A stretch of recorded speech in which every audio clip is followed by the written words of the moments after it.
अस्सलाम वालेकुम दोस्तों। सोप सीरियल मोहब्बत जे माग जे ईंदड़ नई एपिसोड में छा थींदो ऐं छा थियण वारो आहे, हिन जा सभिनी तफ़सीलात ॼाणण लाइ जेकॾहिं अव्हीं असांजे चैनल ते नवां आहियो त महिरबानी करे असांजे चैनल खे सब्सक्राइब कंदा, जीअं हर ईंदड़ नई ख़बर जल्द खां जल्द अव्हां भाइरनि ताईं मुहैया थी सघे। दोस्तों हाणे हलूं था ड्रामे जी तफ़सीलात जी तरफ़।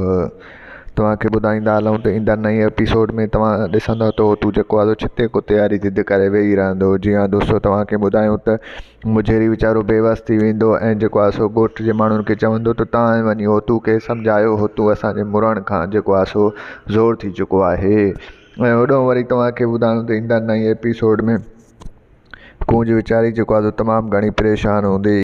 जी हाँ दोस्तों, तव्हांखे ॿुधायूं त नादा वीचारी तमामु घणी परेशान हूंदी ऐं जेको आहे सो हुन खां पंहिंजूं सहेलियूं पुछंदियूं त आख़िर नादा तूं छाजे करे परेशान आहीं।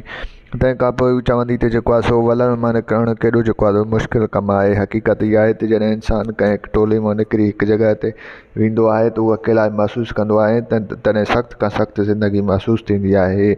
ऐं होॾो वरी तव्हांखे ॿुधायूं त वसायो जेको आहे सो ॻोठ जे माण्हुनि खे चवंदो त जेके शहर विया आहियो उन्हनि खे चवंदो त जेके असां कुझु पैसा कमाया आहिनि उहे मूंखे ॾियो त मां ॻोठु ॾेई अचां, जीअं ॻोठ वारा ख़ुशि रहनि। उन खां पोइ उहे राज़ी थी वेंदा ऐं उनखे पैसा ॾींदा।